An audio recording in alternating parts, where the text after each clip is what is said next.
Hello বন্ধুরা, আশা করি সকালে ভালো আছেন। আজকে বাঁধাকপির একটা নতুন ধরনের রেসিপি নিয়ে এসে হাজির হয়েছি। বাঁধাকপি তো আপনারা নানানভাবে খেয়েছেন। আজকে মুগ ডাল আর মুসুর ডাল দিয়ে বাঁধাকপিটা রান্না করে খান। অসম্ভব টেস্টি। এক থালা গরম ভাত কিন্তু এটা দিয়েই খাওয়া হয়ে যাবে। আর সবাই কিন্তু আপনার প্রশংসা করবে। সবাই আঙুল চেটে খাবে আর রেসিপিটা জানতে চাইবে। এতটাই টেস্টি।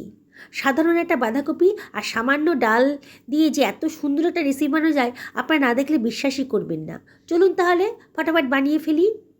আমি এখানে একটা বাঁধাকপি নিয়েছি মাঝারি সাইজের, আর হাফ বাটি পরিমাণে মুসুর ডাল নিয়েছি, আর হাফ বাটি পরিমাণে মুগ ডাল নিয়েছি।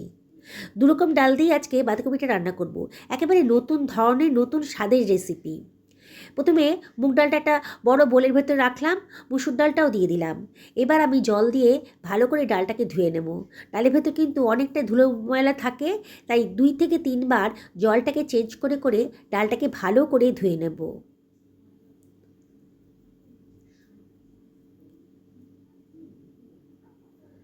দুই থেকে তিনবার জল চেঞ্জ করে ধোয়ার পর আমি এখানে গরম জল দিয়ে ডালটাকে ভিজিয়ে দেব। তাহলে ডালটা তাড়াতাড়ি নরম হয়ে যাবে, আমার রান্না করতেও সুবিধা হবে।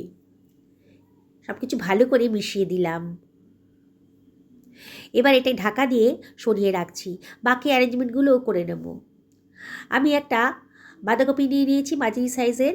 বাঁধাকপিটাকে আমি কেটে নিচ্ছি। বন্ধুরা, বাঁধাকপির নানান রেসিপি তো আপনারা খেয়েছেন। আজকে আমার মতন করে এইভাবে বানিয়ে খান।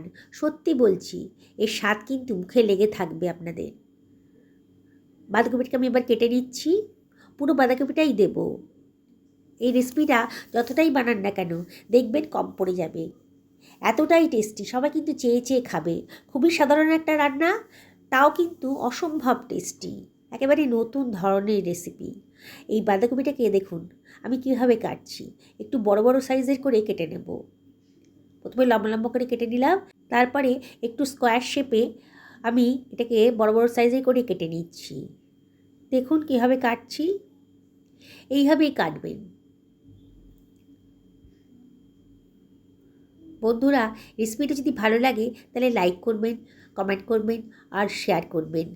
আপনাদের লাইক আর সুন্দর সুন্দর কমেন্ট পেলে আমার ভিডিও করার উৎসাহ কিন্তু অনেক গুণ বেড়ে যায়। পুরো বাঁধাকপিটাই আমার কাটা হয়ে গেছে। দেখুন আমি একটা অন্য পাত্রের ভেতর তুলে রাখছি।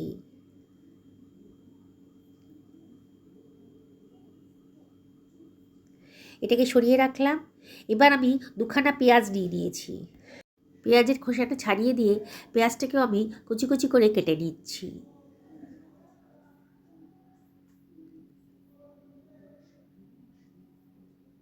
দেখুন পেঁয়াজটাও কাটা হয়ে গেছে, পাতলা পাতলা করে কেটে নিয়েছি। এবার এটাকে সরিয়ে রাখছি। একখানা টমেটো নিয়ে নিয়েছি, আগে থেকে ধুয়ে পরিষ্কার করে নিয়েছিলাম টমেটোটাকে। এবার এটাকেও আমি লম্বা লম্বা করে কেটে নিলাম। এবার সরিয়ে রাখছি। কতগুলো রসুনের কোয়া নিয়ে নিয়েছি, এগুলোকে আমি কুচি কুচি করে কেটে সরিয়ে রাখলাম। গ্যাস ওভেনে একটা কড়াই গরম করতে বসিয়ে দিয়েছি, আর এর ভেতর দিয়ে দিচ্ছি 2 টেবিল চামচ মতো সর্ষের তেল। আজকে আমি সর্ষের তেলেই রান্নাটা করব। এবার একখানা শুকনো লঙ্কা দিয়ে দিলাম। তেলটা যখন বেশ গরম হয়ে গেছে, এবার দিয়ে দিচ্ছি রসুনের কুচিগুলো। এবার দিয়ে দিচ্ছি ½ টেবিল চামচ মতো কালো জিরে। খুব সুন্দর একটা গন্ধ বেরোবে। এবার লো ফ্লেমে একটুখানি ফ্রাই করে নিচ্ছি। রসুনটাকে একটু ভাজা ভাজা মতো করে নেব। এবার দিয়ে দিচ্ছি কুচানো পেঁয়াজটা। পেঁয়াজটা দিয়ে একটু নাড়াচাড়া করে নিচ্ছি। এবার গ্যাসের ফ্লেমটা মিডিয়াম টু হাইতে করে দিয়েছি। দেখুন পেঁয়াজের কালারটা আস্তে আস্তে কিন্তু চেঞ্জ হয়ে যাচ্ছে। এবার 1 টেবিল চামচ মতো লবণ দিয়ে দিলাম, ½ টেবিল চামচ মতো হলুদের গুঁড়োও দিয়ে দিলাম, ½ টেবিল চামচ ধনের গুঁড়ো দিলাম, ½ টেবিল চামচ জিরের গুঁড়ো দিলাম। দিয়ে সব কিছু আবারও খুব ভালো করে মিশিয়ে নিচ্ছি। অনবরত কিন্তু নাড়তে হবে। মশলাটা টেনে টেনে ভালো করে কষিয়ে নিতে হবে।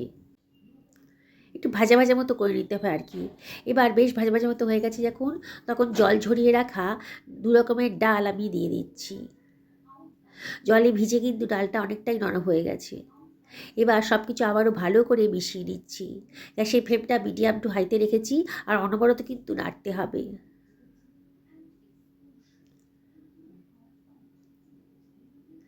মিনিট খানেক ভালো করে নাড়াচাড়া করে নিলাম। এবার দিয়ে দিচ্ছি টমেটো কুচোনোটা, দিয়ে আবারও সব কিছু ভালো করে মিশিয়ে নিচ্ছি। এবারে আমি দিয়ে দিচ্ছি কেটে রাখা বাঁধাকপিটা। পুরোটা একসঙ্গে দিতে পারবো না, ব্যাচে ব্যাচে দিতে হবে। খানিকটা দিয়ে এবার একটু নাড়াচাড়া করে নেব।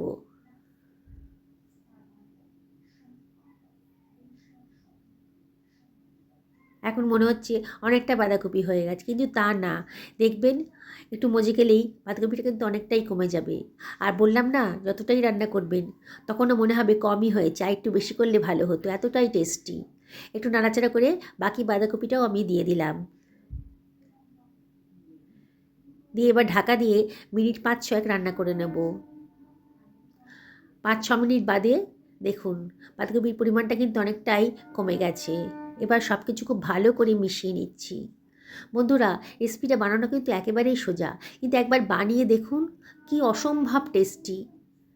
খুবই সাধারণ রান্না, কিন্তু এত টেস্টি না, একবার বানিয়ে খেলে কিন্তু আপনাদের মনে হবে আরেকবার বানিয়ে খাই, এতটাই টেস্টি। বাঁধাকপির নানান রেসিপি তো আপনারা খেয়েছেন, আজকে আমার মতো করে বানিয়ে খান। কতগুলো চেরা কাঁচা লঙ্কা দিয়ে দিলাম, দিয়ে আবারও সব কিছু খুব ভালো করে মিশিয়ে নিচ্ছি।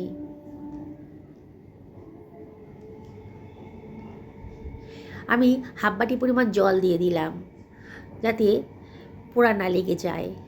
আবারও ঢাকা দিয়ে মিনিট 5-6 রান্না করে নেব। দেখুন 5 মিনিট বাদে গ্যাসের ফ্লেমটা আমি একবারে লোতে করে দিয়েছি। এবার একটু নাড়াচাড়া করে নিচ্ছি। দেখুন আমার কিন্তু এই ডালটা একটু গোটা গোটা থাকবে, মানে একটু কচকচ করবে আর কি, মুখে পড়বে তখন খেতে ভালো লাগবে। আবারও আমি কতগুলো কড়াইশুঁটি দিয়ে দিলাম, আমি হাফ বাটির মতো কড়াইশুঁটি দিয়ে দিলাম। আপনাদের হাতের কাছে যদি কড়াইশুঁটি থাকে তাহলে দিয়ে দেবেন, খুব টেস্টি হবে।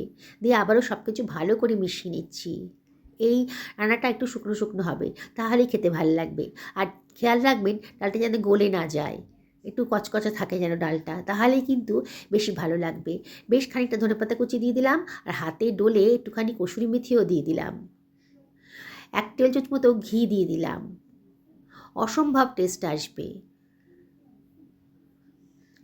দিয়ে আবারও ঢাকা দিয়ে মিনিট 2-3 লো ফ্লেমে রান্না করে নেব। মিনিট 3 বাদে দেখুন আমার কিন্তু রান্নাটা কমপ্লিট হয়ে গেছে। দেখছেন তো বন্ধুরা, কি অসম্ভব টেস্টি রেসিপিটা তৈরি হয়ে গেল, কত সাধারণভাবে। একবার না বানিয়ে খেলে তো বুঝতেই পারবেন না এর টেস্টটা কী। তা আমি বলি কি, একদিন বানিয়ে খান, তারপরে বুঝতে পারবেন কি অসম্ভব টেস্টি। এই গোটা গোটা ডালের দানাগুলো যখন মুখে পড়বে না, তখন খুব ভালো লাগবে খেতে। গরম ভাতের সাথে এরকম একটা রেসিপি থাকলে আর কি চাই। আবার রুটির সঙ্গেও খেতে পারেন, তাহলেও কিন্তু ভালো লাগবে। দেখুন কত সুন্দর দেখতে লাগছে। রিকোয়েস্ট করব পরিবার সকলকে বানিয়ে খাওয়ান, নিজেও খান। সুস্থ থাকুন, ভালো থাকুন।